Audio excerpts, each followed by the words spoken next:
Okay. Cool. Check 1, 2, 3. Yeah, we're good.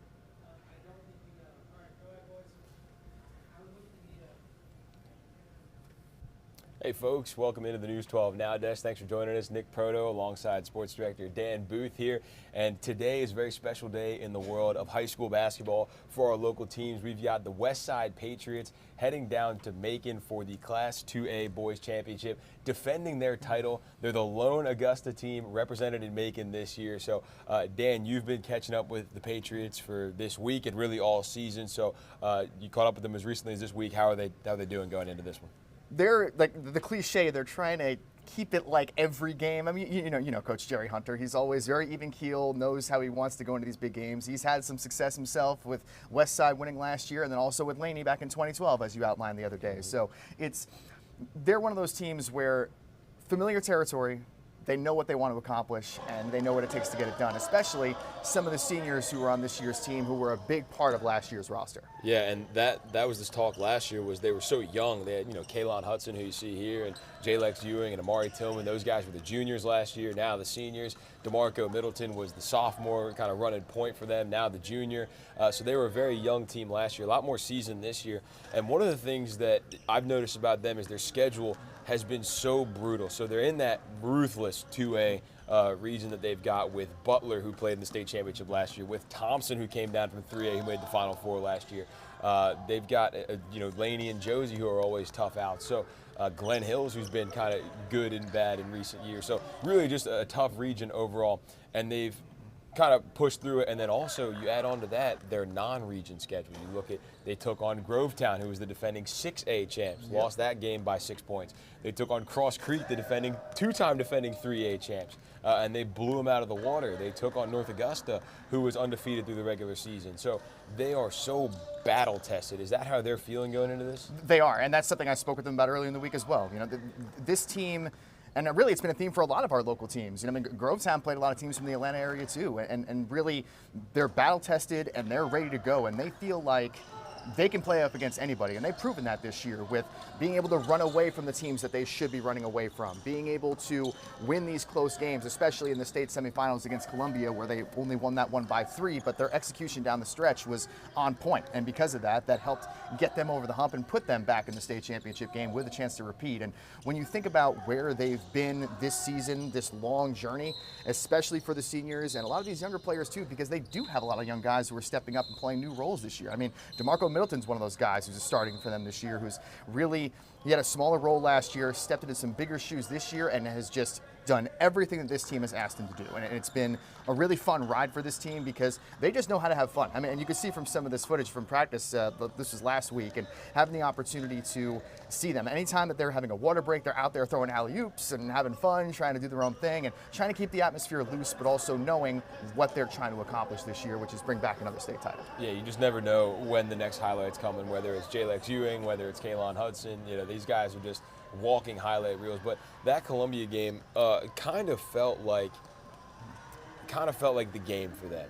In the past 2 years, they haven't really been tested in the playoffs up until last year's championship against Butler, which they obviously came out and won. But the semifinal game they ran away with, the quarterfinal game they ran away with. So Columbia really felt like their big test. Did you get that feeling watching that one?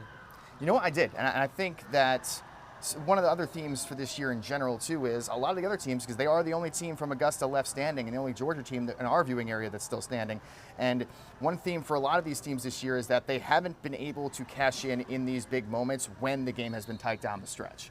And Westside was able to do that. And once again, they find themselves in a position where trying to go back to back. I mean, we saw that with Cross Creek. We saw that with a bunch of other teams who really, Grovetown fell short in the Elite Eight this year. They were looking to repeat. And, something that's been really fun to talk with this team about specifically is how much community-driven their basketball team is. And I think, a lot of teams, with Josie, with Cross Creek, all these different teams that I've spoken with, they've always talked about how much they want to represent Augusta, and they want to continue to put Augusta basketball on the map and really let people know around the state of Georgia that people can ball here. And it's especially, it's been on display, full display in recent years, and it really is a special run for this team. And the send-off this morning was a lot of fun as well, having the opportunity to see their guys off and really set the whole tone for the day. And the opening tip is at 3 o'clock, and it's going to be a lot of fun to see how this one shakes out against Providence Christian Academy. Yeah, and it really is such a pride thing. When these guys played Butler last year in the state championship, it was like somebody's bringing the title home, and somebody's coming home without it. And obviously we know how that one shook out. But really in recent years, like you said, you had Westside last year, you had Cross Creek the last 2 years, Grovetown last year, the Josie girls 2 years ago, the Cross Creek girls 2 years ago, Hancock Central, I guess they're not technically Augusta, but Augusta Christian won a couple state titles in a row. I mean, the area is just so well represented with basketball talent, so it is really cool to see, and watching these guys rise to the top. One of the hardest things to do, though, is to repeat, in part because it's hard to get people to buy in for the entire year. Exactly. Coming off a championship, it's hard to get 16, 17-year-old kids to say, hey, we got to go through the grind of a regular season again if we want to get back to the mountaintop. How have they been able to do that?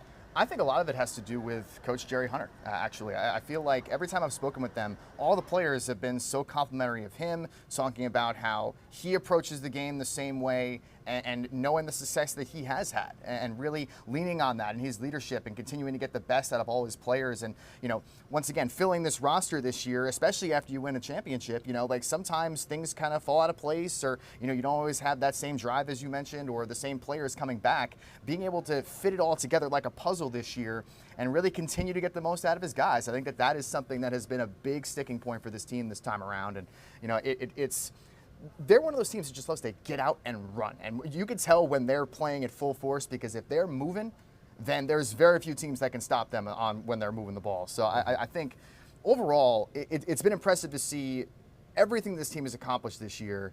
And the fact they still have the opportunity to accomplish even more is just, you know, icing on the cake, and it's extremely impressive. Yeah, and it's, you know, these guys defend the ball so hard. They're long, they get in passing lanes. Like you said, they like to run. They're flashy. They like to dunk. They like to just beat you all sorts of ways. And the big one, I think, is they will run you into the ground. If you are not conditioned, they're going to beat you, because these guys are, you look at them here in these drills, they're giving 100% all the time. And like I said, they get in those passing lanes. They're disruptive defenders, and then they get out on the break, and they're just tough to stop. They are just tough to stop. They are, and I think, you know, their defense really is the catalyst for everything that they try to do.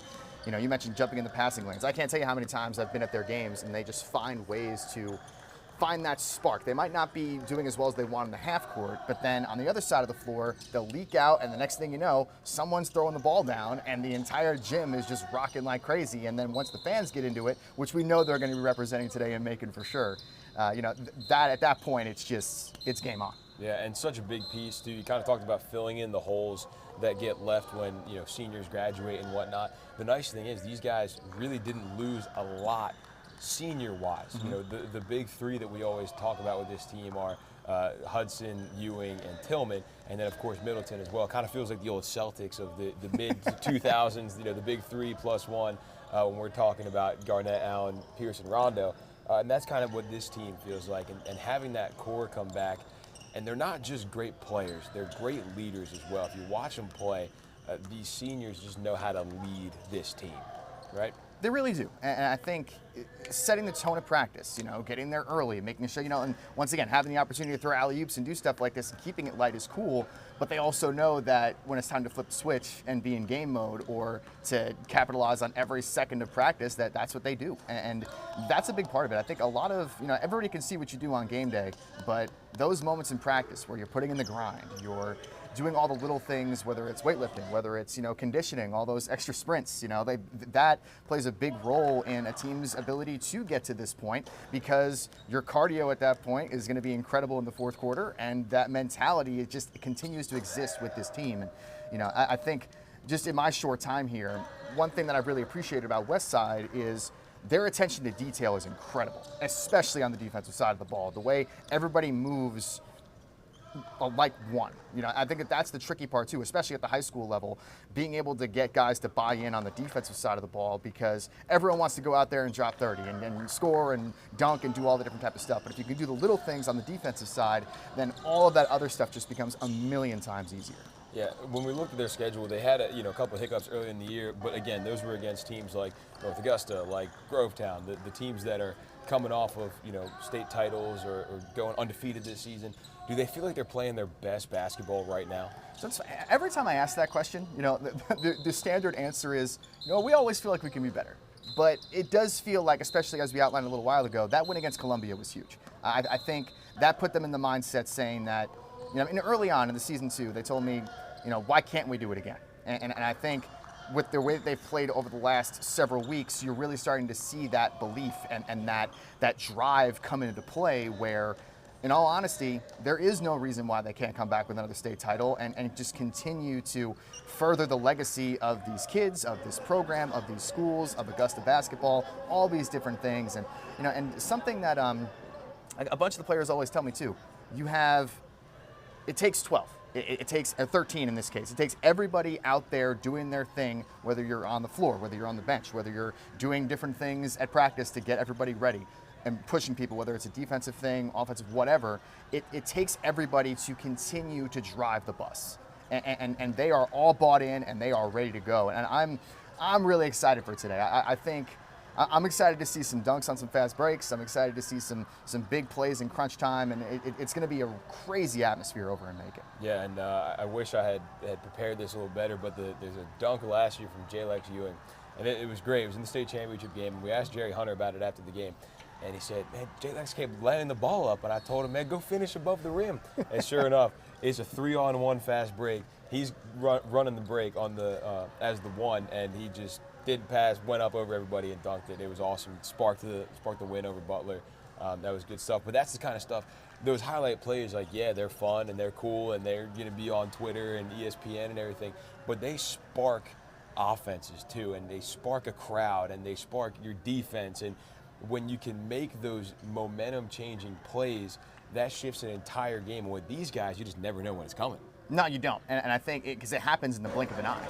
I think one of the other really cool things about this team is like I said, the attention to detail is great because it makes all those other little things just continue to fall into place. And it makes moments like Jalex Ewing or Kaylon Hudson or whoever throwing the ball down in the fast break even more special because now you start, because it happens in bunches. You start to see teams really get on that run, and if you're playing at Westside and you have a turnover, and then one of the guys goes down and throws it, that next time down the floor, you're not going to have that same level of confidence because everybody's going to be rocking, everyone's going to do another thing, and then you're prone to make more mistakes, and that's when more leak outs happen and outlets running down the floor, and it's a rock slide with these guys. And I think if they can capitalize on that today and pick up that level of momentum, that's going to be scary for anybody to deal with, let alone Providence Christian Academy. Yeah, it's hard to say enough about the job that Jerry Hunter has done with this program. Took it over 4 years ago now,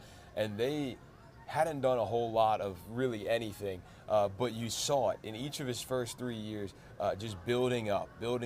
Had struggled to beat Butler. Last year got over the mountain and beat Butler, I believe, twice out of the 4 matchups last year in the region championship and the state championship.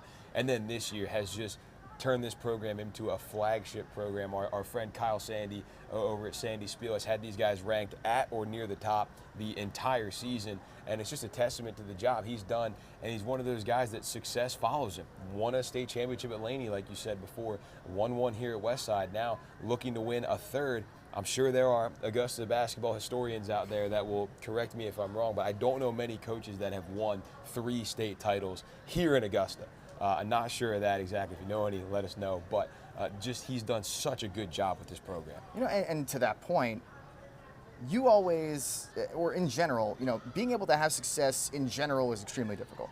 Being able to do it in multiple places is a whole nother thing because it shows that if you want to use the phrase culture, which is one of the most overused words in sports, but it transfers. Whatever it is, the system, whatever's going on, it works. And I think, I've said the word buy-in numerous times already, but that's what these kids are in. That they get it, they understand what they're trying to accomplish, they know how to approach the everyday grind of a season, and hence why they're back here again. And I think that is one of those, once again, unique situations where it's extremely difficult to repeat, but when push comes to shove, these guys are doing it. And here's the video I was talking about earlier. This is the J-Lex Ewing dunk on the break there. Excuse me, it was a 2-on. Oh, no, there was 3. Tillman's there in the corner. So you got those guys running the break, and that's just what he does. And you see the bench get hype. You saw the crowd behind him get hype.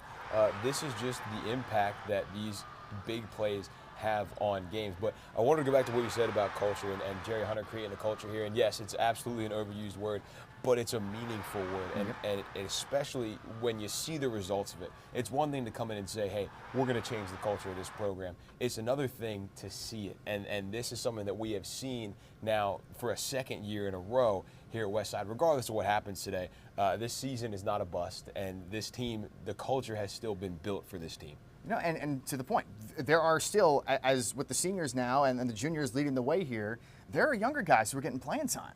And when you're winning games by these big margins, you give your younger players the opportunity to get some extra PT, and that helps build confidence. And, you know, once again, continues this legacy of or culture or whatever phrase we want to use that can be really fun down the stretch for this team and moving forward. And, you know, I would be shocked, regardless of what happens today, if this team is not back in a similar position next year competing in the playoffs just because of everything this team brings to the table and everything Coach Jerry Hunter has done for this program. Yeah, and they're, you know, like we said, they get so battle tested throughout the year. Oh, yeah.